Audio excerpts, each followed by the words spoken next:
Welcome to the Raise podcast. I'm Carol Barwick. We're here to raise your confidence and inspire your creativity. Each episode, we will have a different guest who will be discussing our Raise word.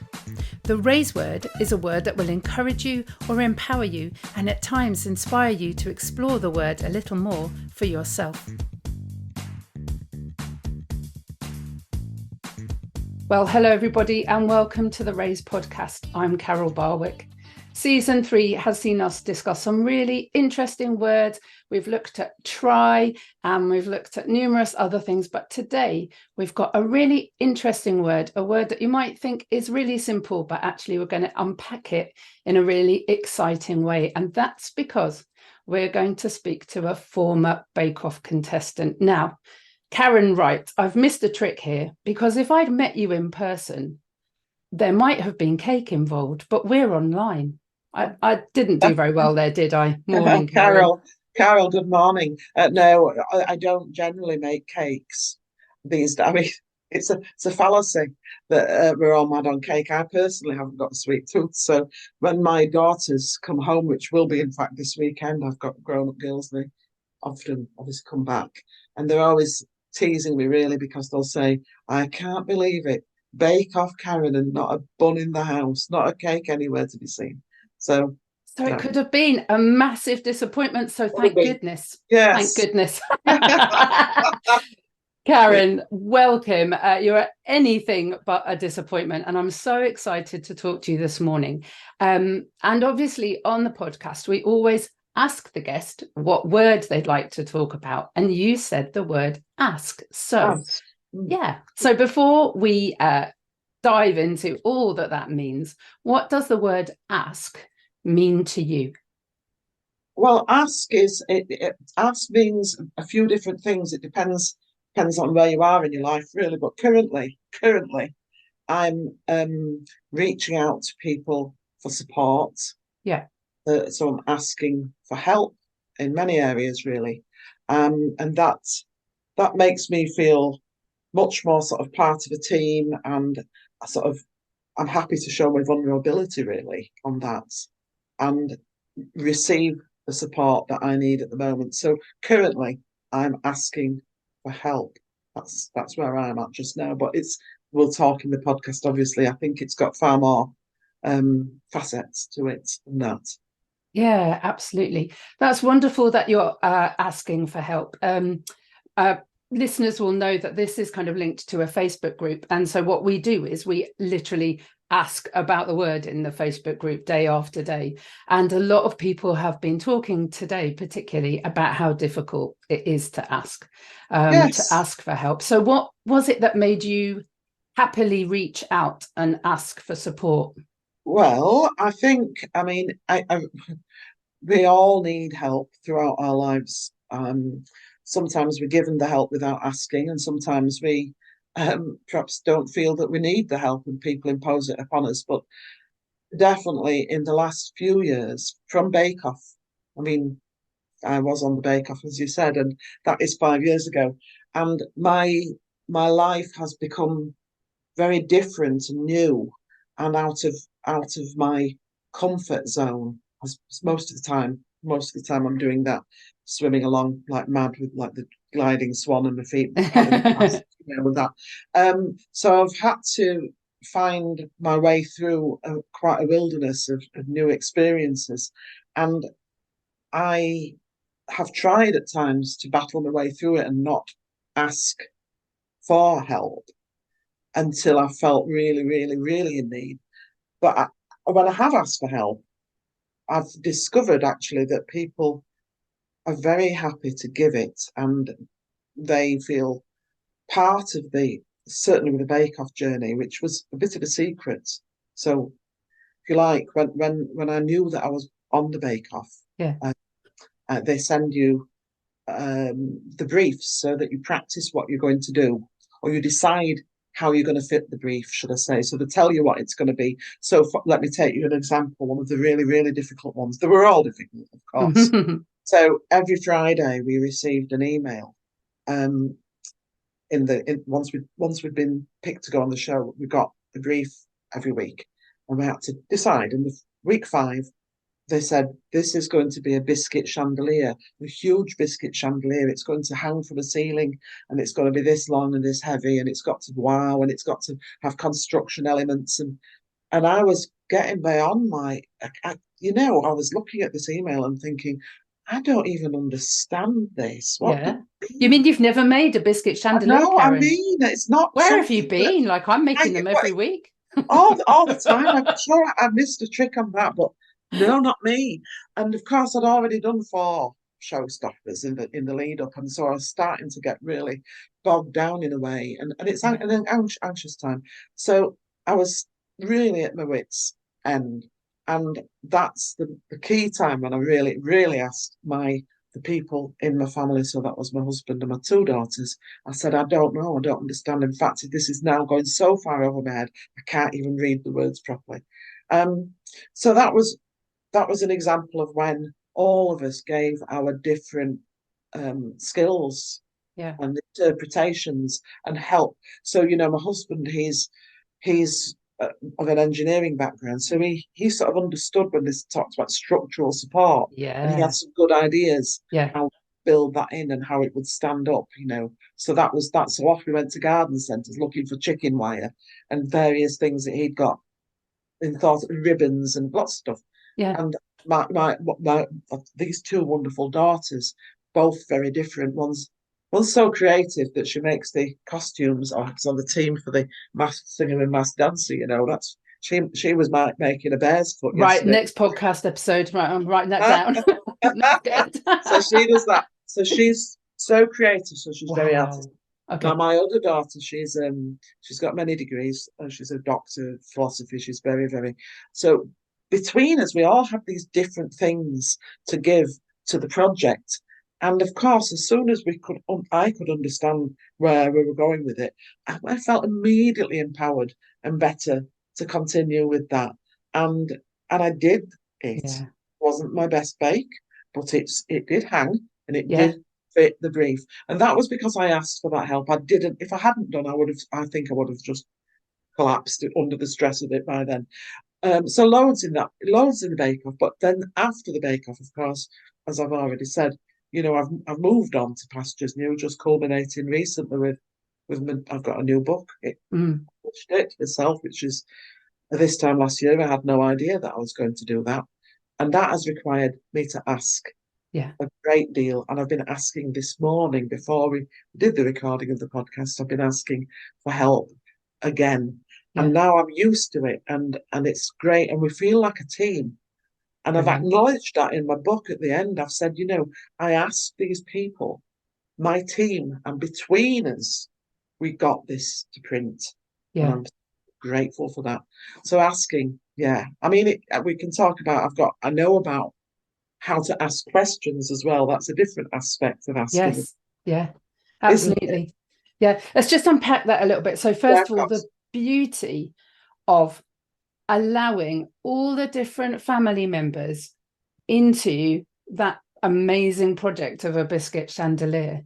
And I think there's got to be quite an amount of humility in asking, I think, because your husband could have taken you to 180 garden centres, at which point you said, you know what, I can't do this anymore. This is too many garden centres. I don't want you involved. Or your daughters could have come up with something and you just said, no, that's Can't never going to accept work. it. I don't understand that. It's not. Absolutely. But your humility allowed them all to give in the right way. And then you know, Yes, and then I fulfill completed the it, project. Then which it's is right. I mean, wonderful. it's a Yeah. wonderful thing to show your vulnerability to people. I think Yeah. that's what I think that if you see somebody in need, you sort of feel empathetic, don't you, when you want to help. So if you instead of hiding behind this, I'm all right, not asking. I spoke to somebody yesterday about doing this podcast, and she said, "Oh, I never ask. I don't like asking." I said, "I understand, but people will relate more and feel more connected Absolutely. if you show that vulnerability, and Yeah. then you get, of course, um, you're not self-limiting yourself, because if you think about things, if I hadn't asked for the help with the biscuit chandelier, then I wouldn't have been able to do the biscuit chandelier. I wouldn't have. I just didn't have it then. Yeah. And take that into smaller things. You know, I mean, technology, for example. I'm, you know, I am. I'm not of the age when this was taught in schools or anything. So I've been trying to catch up with life, to Yeah. keep up with it. But sometimes I say I can't. Just I should please just help me. And this and that, by asking, it enables me to move forward and learn the skills then to take them forward myself. Like, for example, when I first got the first smartphone, when I moved off from the other ones that you used to just text on, and Yeah. it nearly went in the dustbin. I brought it home. I didn't know about how to use your finger to move around. I didn't know about the three dots for sharing. I didn't know anything. And I was absolutely at my wit's end. The oldest daughter happened to be at home, and she spent half a day at her behest. She could see how stressed I was. And she showed me the basics. And it was like the light bulbs were lighting up my life. I Yeah. thought, Yeah. wow, is that? That's interesting. And now, of course, I show people. So that I didn't stop her from showing me because of pride or whatever else might have been there. Because what I didn't want to limit myself to stop Yeah. the learning process, and now I can actually help other people with some aspects, believe it or not, of the smartphone. So that's Yeah. fascinating, isn't it? I can do Yeah. that. I can So help you out there. yeah, so asking is really empowering, isn't it? So your daughter empowered you, and then that ripple effect goes on to you Yes, empowering yes, other people. I think certainly in the group, it seems that some people think that either they shouldn't ask, or another thing that maybe they're asking the same thing over and over again, particularly with things like smartphones. My thing for a long time was trying to transfer music. I run a choir, and I was trying to transfer music from one device to another. And I generally don't swear, but oh my goodness, the family would want to leave the sometimes you house have to. when, Yeah, yeah, when I was trying to transfer music. And it didn't matter how many times I asked, it wasn't working for me. And I think sometimes people just get frustrated and give up. But again, you didn't do that. You've persevered with it. yeah. It's a natural thing sometimes to just want to throw the towel in, just say stuff it. But no, I mean the part of learning and teaching, isn't it? That is, it's all the small chunks in the big picture and taking manageable steps and then repeating. You only learn anything by doing it, and Yeah. eventually, once you've done it, once you've successfully done it yourself, Yeah. you've asked for the help, you've taken it on, and then you've done it. And then usually the penny finally drops. It might take a few bits of practice, but you do by doing it. You must do it yourself. It's no good. My husband used to be terrible when I was asking him for help. He wasn't all that good at showing me how to use a computer. And he'd always be going on the keyboard and going, you do this, this, this. I said, no, no, no, no, no, no, Yeah. no, slow down, slow down. I'm asking you to let me you explain and let me do it. I must do it. The actual Yes. physical work. That's a teaching thing, isn't it? How you learn things, I suppose. Yeah. But yes. Anyway, so we're veering off a little bit there, but asking, it's a wonderful thing. It makes you feel more sort of productive, and then you can love yourself more because you've got those achievements. Yeah. And I haven't met anybody that's inferred that that they feel it's a burden. This very morning, I spoke to my younger daughter. We're struggling to get my Amazon listing for a book, and it's been very complex. And she's taken it on. Actually, she's been doing it. And I said to her, so we had a conversation on the phone earlier today, and I said, oh, you must be getting fed up with this. She went, no, Mum, it's absolutely fine. I've got the time. I can Yeah. help you. I'm happy. Do not worry. It's a great sense of achievement when I've actually helped you and we've got this done together. And she doesn't feel that I'm sort of asking her yet again for more help. So Yeah. So I wonder if we forget how much we might be empowering other people by asking for help, because it's a connection, isn't it, with somebody else? That's what you were saying earlier on, that when you ask, you connect with somebody else and you reach out to them. And when if you physically reach out to someone, with your hand. You're kind of offering them something, and if they know you well, they're going to take it. And I think we forget that actually by us asking, we're enabling somebody else to Exactly. That is give us what we exactly need. how I feel. Yeah, all the way through. You know, I've got some I've got some very close cousins at the moment, and this afternoon they're having a meeting because um one of my cousins unfortunately passed last week, and they're setting things up, you know, doing what they need to do. And I said on this with the WhatsApp group we share, and I said, oh, you know, perhaps you won't want my help this afternoon. So I was sort of asking them. I was saying I didn't want to push in where I Yeah, perhaps. So I just said, perhaps, you know, I know you're having this meeting this afternoon. You might not feel I need to be there because it's their brother and just my cousin. But if you want, I'm happy to attend. And they came straight back and went, "Oh, Karen, you know, your contributions to what we should do. I think we're talking about the wake and what we might do and the yeah, celebration of life. You know, it would be greatly appreciated. Please, if you can make it come." So, you know, that's another thing. Sometimes, you know, you don't want to ask yes, if you know, yeah, if you need the help. It's just like a double-edged thing. yeah, Um, yeah. Condolences. I'm sorry to hear about that. It does lead me on a little bit to more and more people are talking about unsolicited advice, and that always worries me because I'm somebody that wants to help people. I'm somebody that wants to fix people a lot of the time, and I'm working through that because I know a lot of the time that's not healthy for me or the other person. But that idea of what you were saying is, do you want my help? And you can have it if it's helpful. That gave them the opportunity to say, yeah. no, actually, we've got what we need. I But hope actually, I think it's the way you phrase that, isn't yes, yeah, you want to offer your hand, but not, you know. So I allowed them the option, yes, uh, but actually it was great. Of course, and then when they said to me, "We'd love you to contribute," I felt great.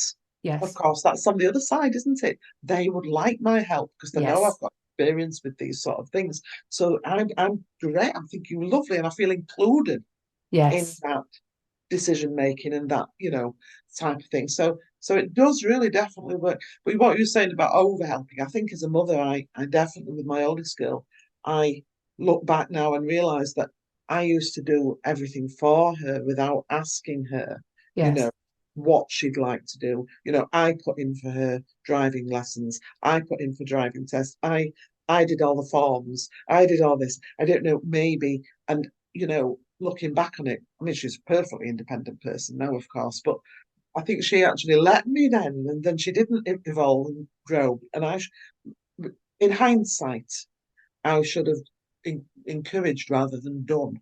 So, you know, so people yeah, get the skills themselves faster, perhaps. yeah. I wonder if, as parents, there can be a real assumption, can't there, that these children will definitely need our help, and there's no way that they'll be able to do it on their own. I remember I've had long COVID for 3 years, and it's completely changed my life. It's meant I can't walk very far often.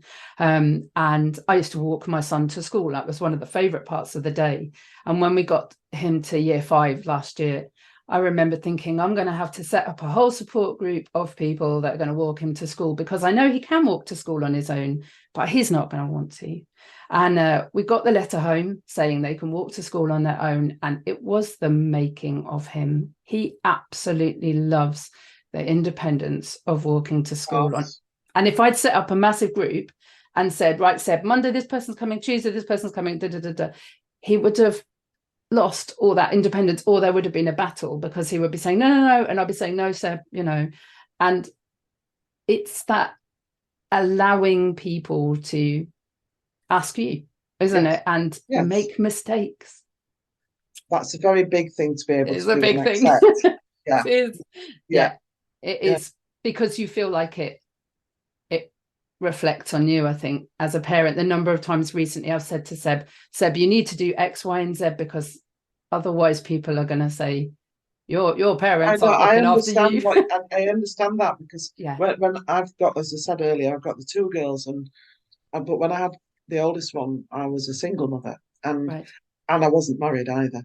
Yeah. And that felt back to me, that felt very. I was still slightly ashamed or worried what people would think of me, because this was. Right. I mean, it's not in Dick's days. We're not talking the Victorian Yeah. era. Yeah. Yeah. Yeah. It was the early 1980s, and I felt there was some stigma. Yes. So to override that, I think I became almost too. How could I put it? I made sure I looked very formal and official, and and I always went out with my handbag and everything, and I had all my Yeah. makeup. And I wanted to make sure that nobody thought, and I went to work. I got a job because I wanted people to think, oh, she's not scrounging me. Look at her, and all. It was very difficult. And then with my daughter, because I wanted her to not have any worries or stigma. Then I felt I overcompensated sometimes. Right. Um, and that's where I perhaps did so much, because I wanted her to reflect well on me as well, so that nobody would look down on us. And I mean, I don't know whether they did even then, but that was how I felt concerned about that. But those days are gone, I think, fortunately. Fortunately. What a delicious word to be getting our teeth into with Karen today. I'm sorry, I'm a little bit giddy. If you too are a little bit giddy having listened to the podcast, please share it with your friends. Give us a 5-star rating on your favourite music platform, and make sure that you tell other people all about us. Back to the episode. Yeah, so you're just talking about, it's almost putting the armour on, wasn't it, of that single mum. Way of explaining it. Yeah. Yeah. And saying, no, I don't need help. I've got this. I'm absolutely know exactly what I'm doing. I'm not a drain on anybody's time or resources or anything. I'm independent. Yes. I can manage alone. Back Yeah. then, couldn't have got. I mean, I did have family help, but from in terms of outside people, school teachers and things, I wanted to stand alone and be, and my daughter, she was dyslexic, but of course it took her to be at university in a creative environment to actually get that diagnosis. So that was a concern, because of course she was having special help, but they didn't about the dyslexia. So she started to feel worried, and I was worried, and it was a difficult time. I've learnt a lot since those days, certainly. Yeah. In terms of things like dyslexia and ADHD and things like that, I wonder if actually as a society we are getting better at asking for help in terms of that. It seems a lot more people are saying, I need a test for this. Can you help me with that? I'm reaching out for exactly financial support. So I think in there terms might of have that, been. I think the word I was looking for was a stigma. I think it was looked down, or we felt, oh right. Whereas now, of course, we've overcome those sort of prejudices, if you like, and allows people to ask for the help that they feel that they need. Yes, and that has been so important. I wanted to take you back a little bit to the beginning kind of your bake-off journey. So you proudly say that you decided to do it when you were 60, and you went through the audition process.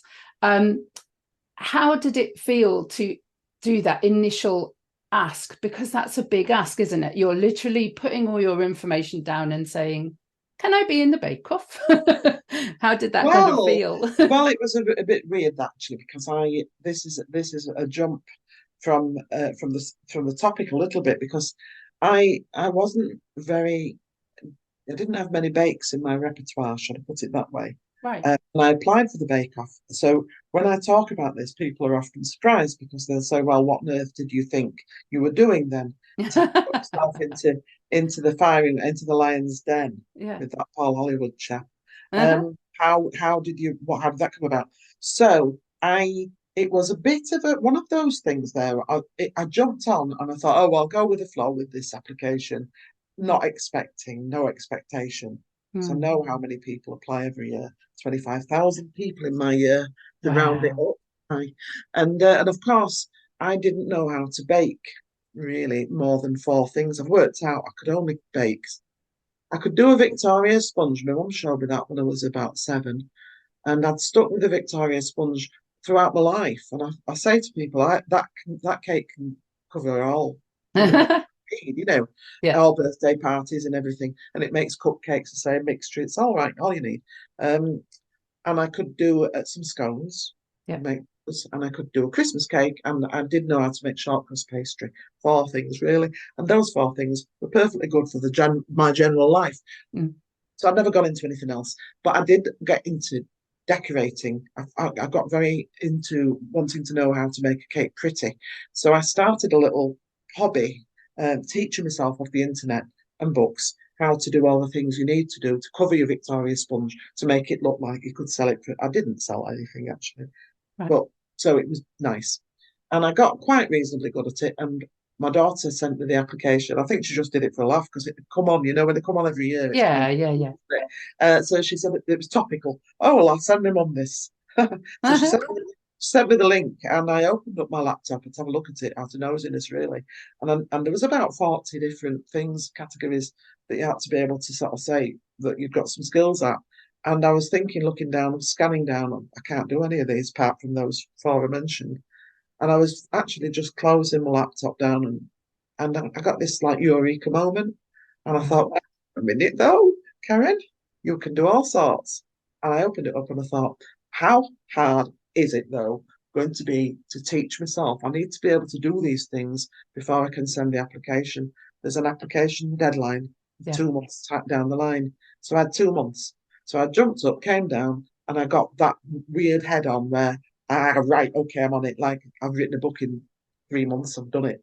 Done. Wow. And I taught myself. I worked really, really hard. I'm not trying to underestimate how Yeah. hard Yeah. it is. But in 2 months' time, I ticked every box on that list, and I sent the application in. Not really thinking like you send off for your Blue Peter badge and you don't get one or whatever it is necessarily. But I'd sent it in, and I was absolutely astonished when I got a call because I'd Wow. forgotten about it. Um, and the next thing is after quite a long process, but like then when it's like it's a snowball, Yeah. everyone's Yeah. getting fatter and fatter as it's rolling, and it's going faster and faster down the hill, and and I'm on this snowball, and then I found myself next news. I was stood in the tent, Wow. thinking, "What am I doing here?" Because I've only done hot water crust pastry once in my life. I only did it once when I was doing that practice bake, and I'm on pastry week. Oh wow, or Wow. whatever. So I don't know. That was a bit of a one-time out wonder. So it wasn't anything. I just didn't expect it to come off. What a roller coaster.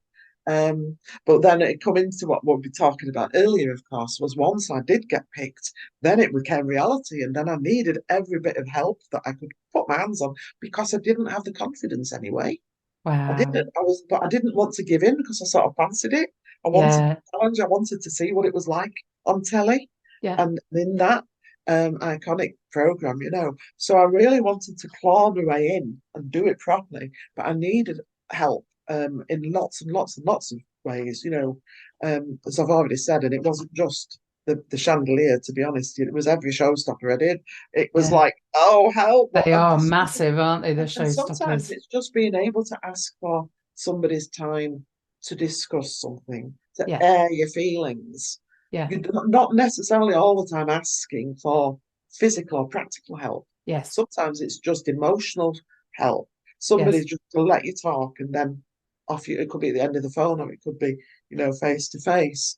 So that was really important, and that got me through it, and has continued to get me through from that time to now, having Yeah. done lots, finding myself in lots of unusual, to me, environments and situations, Yeah. asking help as I go Yeah. along. And it's interesting. It matters who you ask as well, doesn't it? Because if you were doing the biscuit chandelier and you said to Paul Hollywood while you were being filmed, Paul, how am I going to do this chandelier? Please, can you help me? Obviously, he's not allowed to tell you, is he? Oh, But when you asked your husband and your daughters at the right time in the right place before you had to do the chandelier, so not while you were being filmed on the yeah, day and not asking the head judge, then you got all the support you needed. So I wonder, there's an element of wisdom, and obviously it's a very silly example, but there's an element of wisdom and knowing who you're asking the right You're right, people. because you just putting a different on the same thing. Going back to school days when I was sitting like the regular exams when you were a teenager doing your GCSEs or whatever it is you've got. You have all the time in the world leading up to that examination, which you've got to sit. You sit there at a desk. You've Yeah, got the clock and you can't speak and you've got to take note. You can't take notes in and yeah, the rules. But before they get into that situation, you have ample opportunity to ask teachers, ask your friends, ask your parents, ask Google, ask whoever you want for help with whatever it is that's bothering you. So yes, you go to take your driving test. You can't ask the examiner, yes, about the highway code, but you can ask as many people to test you yes. before you get to that situation. So it is knowing the boundaries, isn't it? Yeah. And also I think it's being prepared, isn't it? And knowing, well, my exam's in 3 months, so I need to ask these questions now rather than waiting till the day before and cramming like I Yeah. always used to do. Well, we all have our different ways with exams, that's for sure. Some people Absolutely. I know can just go in and then, oh, I haven't revised, I haven't revised. Oh, no, no, no, and they come up tops, don't they? There's always that one friend Yes. that does Yeah. that. Yeah. That Funny. wasn't me. No. I was the one that crammed the night before and then got in and said, oh my goodness, we haven't studied this one. This was not what I thought they were going to ask me at all. But I digress. So I would like to ask you about your new book, Oh about yeah. camper vans, about making food on the go, on the move, and tell me all. About how to write a book. Oh my goodness. Yeah. Asking about that. Well, I asked a lot of people ask me. I'm trying to emphasize the word because that is the word of the day, isn't it? So Mm, a lot of people asked me in in the last few years since Bake Off, when I've been talking about Bake Off and talking about the story of Bake Off and also the story of we've all got histories, we've all got interests, and yeah, we've yeah. all got a story, and we're all interesting people. Um, so it's the way you tell them, though, isn't it? So Oh I yeah, tell yeah. the story. You should write a book. Are you going to write a book? And I've said, absolutely, I don't think so. Absolutely not, really. I should have Yeah, said, yeah, I yeah, don't think so. What would I write a book? And I'm not going to write one on baking. I'm not going to do that. That's not something that appeals to me. All that ounces and conversion tables and all the things that you've got to be very precise with baking. It's a yeah. scientific form.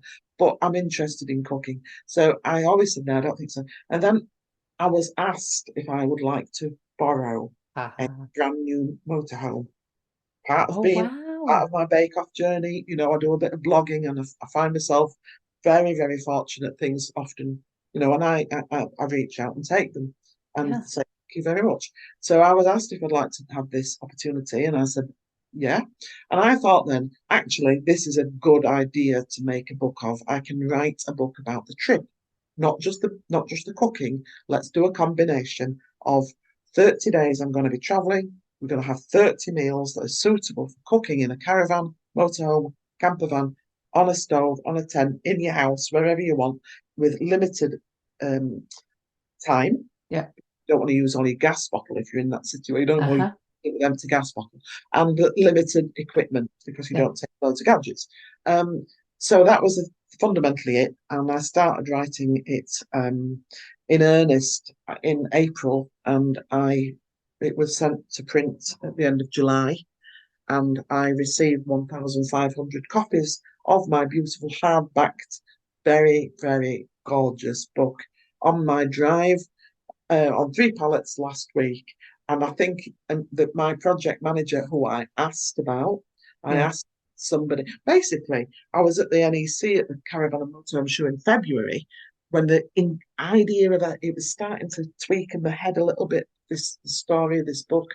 And I was introduced to a person I hadn't met before, a lady called Sammy Fairclough, and she'd written a book about caravans. Yeah. So we got in conversation, and I asked her, would you mind me asking you Yeah. about how you did it? She said, no, give me a call. So when I got home, I sent her a message and said, did you mean it? Can I pick your brains? And pick I did. And I asked her who, how, what. Well, I asked her all those things, the faithful servants that I have, Carol. Who, what, when, where, why, which, and how. if you ask that if you use those words to start your sentences when you're speaking to people, then they're open, aren't they? Okay, can you Yeah. just do that sentence? Can you say So that when sentence years again? ago, I was a trainer back in another. I used to train people in customer service, and it was I have seven faithful servants. I think this is always I had seven faithful servants. They taught me all I know. Their names are who, what, when, where, why, which, and how. All of those words. If you're in conversation with somebody, especially new people, if you want to get a really good conversation, a good vibe going, if you try to use those words as openers, you'll find out more about them. And of course, people love to be not talked at, but to tell you things. Yes. So if you're careful, if you're a good questioner, you can draw things out of people. But Yeah. in my case, with me, with Sammy, and I wanted to know about books, I used all those. Who did you do? What did you do? How did that happen? Why did you do that? I used all these things and I got all the information from her. And I've acknowledged her in the book as well at the end. And I've said, I acknowledge Sammy Fairclough. She helped me put this book together along with my team. She introduced me. I asked her, who did you use, please, as your project manager? How did you put your things on Amazon? What did you do next? How did you get an ISBN number, the barcode? Yeah. And she gave me all that information. And I'd only met her once. Wow. Parted that to me. Um, Wow. yes, That's so amazing. it was really good. And that is what enabled me because I didn't know how to write a book. I didn't know how you published. I didn't know what was involved. And if I'd not got in conversation with her and she hadn't been happy to help me, Yeah. I wouldn't have been able. Well, I would, but I would. I don't think it would have taken a long time for me to gather that information Yeah. myself and the Yeah. confidence to do it. Yeah. Let's, I was going to say backpedal, but we're talking about caravan. So let's reverse slightly. Reverse. Okay. Yeah. Because somebody asked you if you wanted to borrow their caravan. And at that point, you could have said, no, thank you. And that would have been the end of that, wouldn't it, Karen? No book, no questions, no connection with Sammy, no learning. Well, So, exactly. I think that's by if you don't, it's self-limiting, isn't it? By not yeah, accepting the help as well, just as you ask for help, if help is offered, consider it, don't discard it, because it's everybody benefits. yes, That it's a double thing. Everybody yes, from it, and I look what I've got. I mean, we have to be clear. We do have a caravan, but I wanted to try out a motorhome, yes, yeah, and it was the motorhome that was offered, and that was such an amazing opportunity because there are a lot of money. If you're on a limited budget, I wouldn't have the budget to have hired one or mm, tried one out for size, and I wanted to see how it was to go into Europe doing this hopping from campsite to campsite, which you can't do as easily in a caravan because it's slower. You've got other yeah, issues there. yeah, So I wanted the motorhome experience. Yes, so I snapped up that offer and I will ask now, may I do it again, please? Because of yeah, course, what does the person get? They offered it because of course it's nice. They offered it, and I talk about the experience as I'm talking about it with you. And I used this motorhome. This is what I did, and they included it in the book. And then I can ask again, may I borrow it? I have no worries about asking because yeah. I know they're genuinely offering. They wouldn't offer that if they didn't want you to take it. So I said, yes, please, and just say thank you. I don't think you don't have to feel indebted, terribly indebted. You might say, oh, I'm always indebted to you. That's a playful thing. You don't need to feel that. Nobody wants you to feel that. You give graciously and you receive. And I love that because I do wonder again if that's a bit of a barrier to asking, that you then feel like, oh, well, if I ask, then I'm going to have to do something Yeah. in return. And at times you'll absolutely be in that position to do that. But for a lot of people, they're just not, or they think that they have to give back in a specific way and they're not able to do that. So then they can't do it at all. Yes, I'm, Whereas, I'm sure. I'm sure some people do feel that way, yeah, and I'm sure there are some people out there who do count how many. There might be people who say, "Oh, I helped you. Help me back." yeah, yeah, yeah, There's a lot of different people that populate the planet, but most people that I know, they give graciously, and we all know that we have skills. And at some point in the future, it may not be this week, it might not be next, it could be in 10 years' time, but there will be a time when you will be able to offer your help back and give it. There'll be some skills and things that you have in your sort of reservoir of knowledge. It can be Yes. practical skills, it can be emotional skills, it can be, like my husband, he's got loads of skills. He doesn't need to offer them every day, but if our neighbour over the way had a flat tire and she was struggling, he would be able to go. I haven't got those skills Yeah. necessarily. Yeah. I could go and do something else. We all have a wealth Yes. things that we can offer, small or large, it doesn't matter. They'll come in useful one day to Yeah. somebody.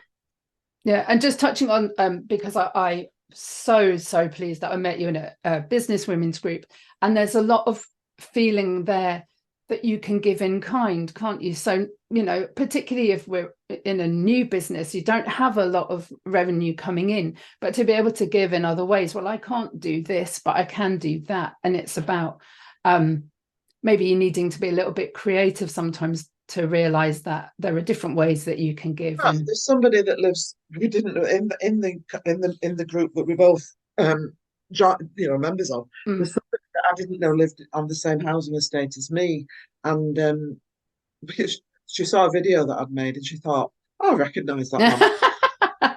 You live on that. Anyway, we've connected like that as well. lovely. But I didn't know that she had chickens in her back garden, and she's often got an abundance of eggs. So, it's great. Wow. He said, Yeah. oh, wow. I said, yes, please. You know, Yeah. it's just nice to Yeah. just connect like that, really, over small things often. And then I can take her something if I've made anything with them and drop it in. It's about the olden days, isn't it? When I think you paid with acorns or no, I think it was, but no, there was a time when everybody before, I think I'm going back, when I was a child, I said to my mum, why do we need money? I Yeah. remember that. Why do we need money? Because if we didn't have money, we could all give our different things. And she said, I think you're thinking like a communist. I said, I don't know what one of those is, Mum. She said, well, I think I'll tell you when you're grown up a bit. But I was thinking, if my dad's a joiner and my mum makes clothes, Mrs. Whale over there, she's good at cooking. So Farmer Giles down the way does this. And my little simplistic mind was thinking, if we all gave each other our things, then we could all live happily ever after Well, anyway. that's brilliant. I think they were probably six or something. Excellent. A good old simplistic minds. Let's have more of Yeah. that. Anyway, carry on. Yes. So where are we asking? So yes, ask the questions as well. Sometimes people are very asking is two ways. So I can ask for help, or I can ask if you need things, or ask how you are, or ask with the questions that I've talked about there to draw people in and make them feel comfortable. I think, Yeah. you might go to somewhere. I'm reasonably confident, or at least I appear to be on the outside. You never know what's ticking away underneath, Yeah. and I mean, I can blag it. But some people can't, and I think it's great if you recognise that and really try to ask people questions, and that makes them feel more relaxed and more comfortable, Yeah. and enjoy themselves more, and then you can have a proper relationship with each other. Yeah, love it. Karen, we're nearly at the end of the podcast, which I'm really sad about because Oh, I could fast, isn't talk it? about it for Right. ages. But we do always have a little challenge for people listening. So my challenge for listeners today is simply, what do you need to ask? Is there something that you need to know about? Is there some help that you need? Do you need to reach out to someone? And what's really stopping you? If we've talked about all these amazing things that people get back when they're asked to help. So don't be afraid to ask, because you'll receive. I think. Karen, have you got anything to add to that Well, no, challenge? I was just listening very carefully to that, and I completely think it's a brilliant thing to put out to listeners, really. What is it that you're bothered about, and who would be the person? If you just like as an exercise, if you thought about the one thing that you might need to ask, you might be thinking, I'd like to ask Karen about that Victoria sponge because I've never made one. So if that's the case, ask yourself, why aren't you sending me a message then? Yeah, I'm yeah. on, so you ask me and I'll give you that information if I can. I'll happily impart it. It's great because I feel great. People asking me my advice. Whoa, Karen from Featherstone, somebody's asking me. It makes me feel brilliant. Yeah. So ask yourself what it is, who could help me, and have a little test out and see what happens. I think. Lovely. So, Karen, we come to the most nerve-wracking part of the podcast now, which is that I always do an on-the-spot poem for our guests. So I'm just going to take a couple of seconds just to think about what we've said, and then I'll share this poem with you. Okay. It's good to ask. There might be a task that you don't know yet. Your needs unmet until you connect. And with respect, you reach out and you say, can you help? And the person smiles, and the miles and miles that you thought were between you just lessen. And you learn a lesson and you grow together. And through the different types of weather, you move into a new place, a new space where you feel empowered and you grow. And you know that it was good to ask. Wow. There you go. Absolutely brilliant. Well done, you. Thank you. My guests inspire me. And you painted so many pictures. There were so many nuggets in. What I love most about interviewing people is I get to listen back, and I get to listen back first. Well, after my producer. So I'm really excited. I'm going to listen with a notebook and write down all the things that you've been saying. I am so pleased that I asked you to be on my podcast. Thank you for being so generous. Carol, I'm so pleased you asked me because I've enjoyed it beyond measure. I didn't know how it would work out, and it's been really relaxing, and I've enjoyed it so much. So thank you for asking. That's wonderful. Karen, thank you so much. Just before we go, all of your links will be in the show notes. Your book, you talk about your wonderful hardcover book. I need a copy of that, so I'm going to get on Amazon. But people get one on my website, Carol. It's a bit cheaper, probably. Okay, yeah. So we'll make sure we've got all those links for you. Yeah. And Karen, thank you again. My pleasure. Thank you.